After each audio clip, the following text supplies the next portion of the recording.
zviri sei ndadzoka zvakare nedzimwe nhau dzokutendera kuti kwandikuita kudai. Nyaya yekutanga inhau yandingati yema-flash floods anenge anetsa kuti kwatikuita kudai. Mubudiriro manzi maita zvakare ma-flash floods. Tozoenda zvakare kuguta reGweru, kunonzi kune mota yakakukushwa nemvura, uyezve munoratidza kuti mamune about 6 vanhu vanga vari mumapassengers, asi vari 6 vanenge vakashayikira muchiitiko ichi.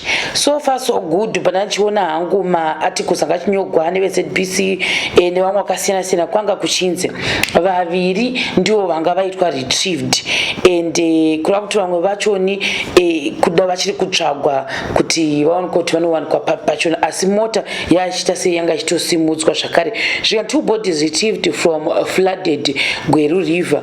2 bodies have been retrieved after an Isuzu twin cab was swept away attempting to cross a flooded Gweru River this Monday.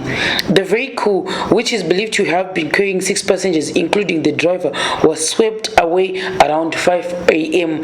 this Monday. Ndo zvandasangana nazvo izvi. Toenda zvakare pane imwe nhau yema-floods. Zvikanzi floods leave families marooned in Budiriro. A number of families in Harare, Budiriro, 5 Haidins suburb were left marooned while their houses and property were destroyed following flash floods early this Monday. Tobva ipapo toenda pane imwe nhau inoenderana nezveCovid. Zvikanzi aive Chimanimani District Information Officer DIO vaiitwa Kresta Zambuko vakashayika nekuda kwedenda reCovid. Toinda zvakare kune chimwe chanetsa chambova chimbotenderera chimbosekwawo nevamwe vakasiyana-siyana vachiti kune mupurisa wakabuda ndofunga kuda waitaura pachivhitivhiti, asi pakutaura ndofunga wakafunga kuti kunaimi vamupurisa ndotanavo zvava havasi muZimbabwe, ndeve kuJoni kana singarizvi. Saka vamupurisa ava vobvunzwa kuti ko makajoina rini subs. Vamupurisa voti ndakajoina musi wa36 March mugore ra2013. Saka zvikuti vaiita joke here kana kuti yanga iri mistake here kana kuti chii chakaitika ipina handisi, asi bva zvanga zvagwa sambusa kuti mwedzi unodarika musi wa31 uchipinda musi wa32. To make matters worse, kusvika musi wa36 ndaisaziva izvozvo, tatanga kudzidzisa nhasi. Tochinda zvakare pakuti vakatopinda mugore ra2013 ndaisaziva kuti kune vanhu vanokwanisa kujoina police force in future asi vachizoiseva mugore ra2021 ivo vakajoina mufuture. Hazvina kushata kudzidza uko. Zvikanzi ayushwa wakapasa akaapply oga nekona kuti wakaapplyirwa nemumwe munhu nokuti haungambotana zvakaita seizvozvo. Zvikanzi amwe akajoina in future. Zvikanzi ayo hatihwisi kuti nekuda kwei she traveled in future and she came back, maybe ndo saka maybe mugore ra2013 kwakanga kwane nemusi wa36 March. Vamwe zvikanzi no, maybe she meant kuti muna 2013 ndo zvangada kutaura izvizvo, kuda ndobva aita mistake ndobva ati 2013. Asingazwa kuti 36 wangada kuti musi wa16 ikakuti musi wa26 ipapapo ndo pazonetsapo. Vamwe vakati the person anga chinyora ndi wakaoma wacho wadi kungorega zvake kunyora chimistake chacho changobvisiwa. Ndikanzi hazvina kushata, asi ndo zvaitika chikatenderera.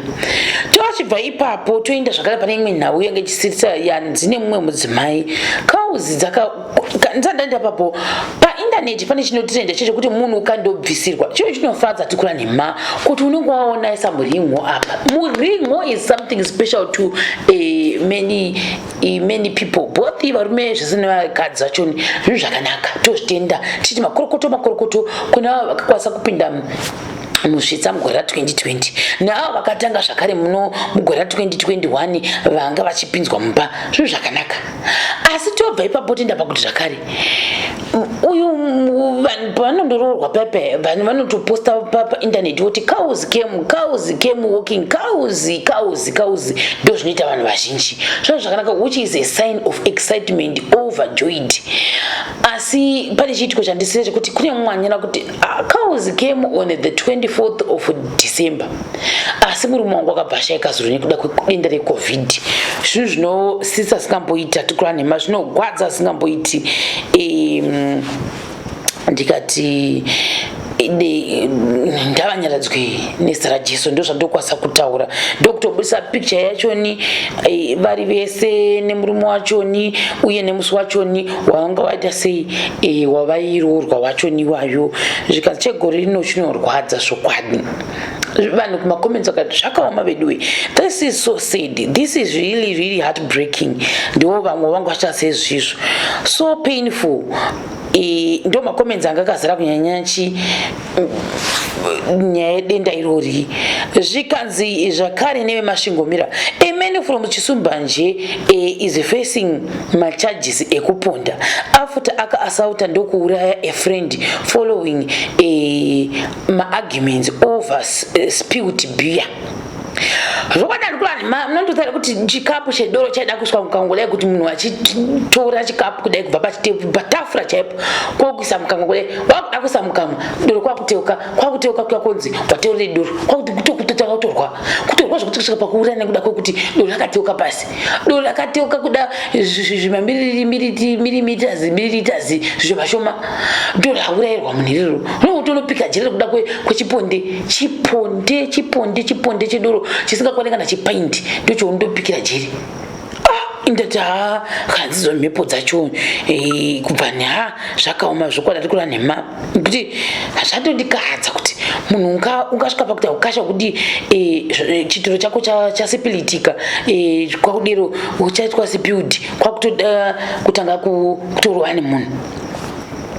Nanzi kuti nekuda kwei tochibva ipapo toinda panhau Evidence Chihera. Nditanga ndaisa disclaimer yekuti handina kuziva kuti Evidence Chihera vakaita live vachidenha kana kuti vachitaura something bad here pamusoro paSiketina. Handamboziva ini live asi Evidence ndakapesa kumaona kare ndoshwei. Saka nditozoona vanhu vari kunyora manje vana Budiriro mujuru wakati Evidence vatuka zingamboiti ndokutanga kuseka kuwatuka kupi. Vanhu vazhinji vakatonza totuka kupi ndokunoona linki kuti chega nditotoera ndiona kuti kuchii chaitika. Zvikanzi pabatwa munhu mapatsi unorwatsitse, I'm going back to the gym because patwa munhu apashame. Ndi vamwe avo vamwe kati tegasi tiudze kuti ndiani. Zvikanzi uda kundiurayise nini handidi, munoti that rich ndoitwa pati pano hatiti. Zvikanzi kwanza chegwindiri zvikanzi munhu anotuka zvake iyeye. Zvikanzi watambira pabus stop risiro, you get it undiluted there kuna vakoma Ketina. Anogona kumuka akashayika zvokwadi mangwana. Anyone to check kana munhu une funeral cover nemedical aid yake iri up to date. Zvikanzi unovata here nhasi ipapa. Zvikanzi mai vanotuka zvavo ivavo. Tikati vakanyanya saka ndokupa ndainoona linki yanditotevera kuti kuSiketina vatuka kira zvazvaita sei handiti. Uyezve ndichiri ipapo Siketina ndakapesa kutoona kare vachita malive nandokura nema kare pavaita malive nenyadzana ekira vakatozogadzisana futi after that. Saka ndatoshota kuva kuti alive achirikira uyu. Saka pakuzobata zvandabata inini zvino ndisina kuona live yani Evidence Chihera ndabata something like kuti uyu kuda Evidence Chihera vanenge vaita live vachiti ndida kutsvaga kuti Siketina varipi vanyanya kurova paindaneti mazuvano. Number 2 ndofunga vakataura kuti Siketina vakarambwa nemurungu wavo uya mupolishi vanogara vachitaura uya. Saka ndofunga ndozvezvimwe izvozvi nekuzota kuti hanzi ndofunga nyaya iyi vakatogohwa here vakatourudzwa kuti chi nevanhu vekugara kuisland. Saka ndo zvandabata izvi ndisingazi kuti kune zvimwe here sezvodati live yandasikuna. Asi ndabata chimwe chikuru kwazvo chekuti Siketina ndaiziva kuti vakare vanotuka, asi nhasi zvituko zvavaita vatuka munhu zvokuti ndati vakoma zvakaomana every sentence ranga rine a new dialect and dictionary word rekuti you have to google kuti zvorevei vamwe vakanzisa kama mama muchiti chipembe zvorevei vamwe vakati mama muchimvuvu zvorevei tikati yei zvakaoma ndasingatozivi kuti seevidence vakatenga mota gai nditoti ndichiri ipapo makorokoto nemuchovha kana kuti nemota yenyu yamakatenga ndatozviwa nhasi palive stream apa kuti vakatenga mota saka ndiyo yangu chanzi munotiti uyai mufarewo nini chiti makorokoto tichiri papo nyangwe avo pazotukwa zvimwe apa ini ndokwasangoti makorokoto nekuti munhu watengawo chake watenga chake asi panga patangwa zvakadzama tochibva ipapo ini wandaiziva kuti wochi Ketina akabatsirwa mwana izvozvi chegawo nditi zvakare makorokoto nemwana wenyu zvandokwanisa kutaura iyo vakataura kuti makambondichinisa nemunhu here kubva neni manzizi nditoriwo muzviri saka wai kunditokonya vanhu vari kuratidza kuti vafara zvavo maonera ndanga ndichiita ndaona sekuti vanhu vafara kuti nhasi vazoita miti ndofungawo mechera ndizozivi ipapo because vana Budiriro ticha apo chaivo vapokomendawo vachitaura kuti mashoko akudai izvozvo zvataurwa ndasvika palive apa nokuti ndaibatsira pakati zvangu andofunga ngatiwa ne45 minutes chaiyo saka ndazoibatsira pakati zvikanzi naBudiriro tichapo hanzi makarwe akatiza aona chipembere chichida kudzokera kuSouth Africa muna Limpopo asi Ketina anotuka iyi ndofunga izvi zvataurwa ndasvika palive stream zvinoshata vakadanzira kuti inini manje ndinotoita everyday nemi kusvika kumapina zvinokushata asi vanhu vazhinji kumacoment section zvavo vangadanzira kuti takutoenda kunomanya kujimu nesuwo titori pano kutoona kuti tofana kutomanya kujimu nekuti mashoko pabuda mashoko anga akadzama asi Ketina anotuka sikamboiti asi kucomment section manje uko mazvanachiona hangu vanhu vachikomenda vazhinji kucomment section panga pachitaurwa naSketina apa ndekuti vanhu vanga vachiti Chihera vanga vanyanya vamwewo zvikanzi asi maikira anotsanigikini veniwe vamwe avo zvikanzi paper demand chaiyo ndikati paper demand anauzwa zvazvirevei vamwe zvikanzi please chimuregerai wedu weSecurity forgive each other please vamwe avo zvikanzi ndo panga pachibuda comment kuti vanga vanyanya zvimwe zvitukwa zvazvitukwa ini ndinenge ndaitapwira ndandikura nema even zvanga chikomendwa zvacho ndinenge ndaitapwira vamwe kati hakuna here stadium timboisa vanhu ava vamboita sei zvikanzi pakaipa hapana kumira mushe vamwe ndokuti chingoradzai mwana handisi kuti vanga vanziradzai mwana here kwati chichaitika ipa munososhuwa asi vamwe ndavona mumakomenzi kunzi chingoradzai mwana kuti munhu anyure ndikati handisi kuti munofanira kuradza mwana wake reka kuti kwete ipapo I'm not so sure about that taita kwete zvakare zvikanzi kurya machangisi konga chirya machangisi ndiani zvakare zvikanzi fambai naro shoko pane statement razondinangidza hangu rataura vanhu vakumaKetina kuti hanzi ini manje zvakake aka mufesi wangu uyu mupolishika ndikuti hauishona saka nyangwe ndikapamba ndikataura zvandoda pano nditohanishona haambovaka zvoti ndanga nditaura zvosvodedzera kakudii nekuti nakandibvunza nongomudza kuti ndanga ndichivhura vakorinde kana kuti jobho kana kuti ecclesiastic ndodi John 14 verse 1 iyoiya ndo yanga ndichivhura ende ndanga ndichiriparidza shoko ndichishimanda panguva yachoni havakaziva ona manje vamwe ndokuti evidence wacho akaita sei asi kuti vangu vasikamuzivi here vanhava vamwe vakati isiri kutonadzwa vasingamboiti asi vamwe vakati chinitaurira vamwe ndokuti veduwe musadero ndikati hazvina kushata vamwe vakatadzei mwana zvikanzi kambuda kuna mwana bvunzai makorokoto hamungangoratidzi zvikanzi kuchinyira mukumberi zvenyu machinya zvikati matuka zvituko munazvo ndikati zvina kushata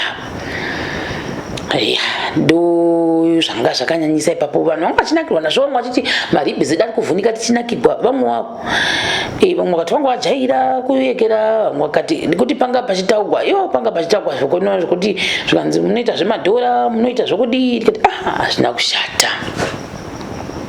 vamwe ndokutokumbira kuti tokumbira please zvakwana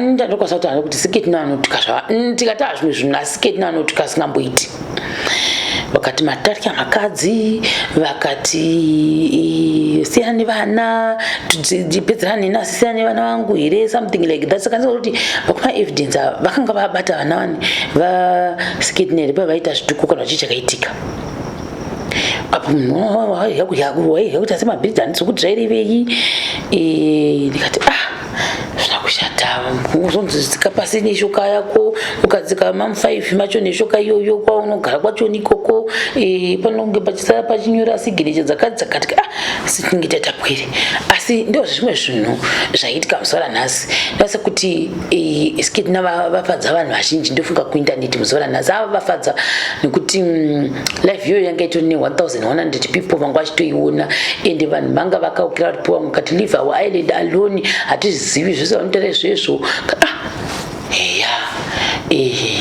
tikazi kuti zvichasvika nepi kuda mangwana acho ni evidence vachabaya patana I don't know zvichafamba sei ndichakubatira zvakare pachikamu chinotevera.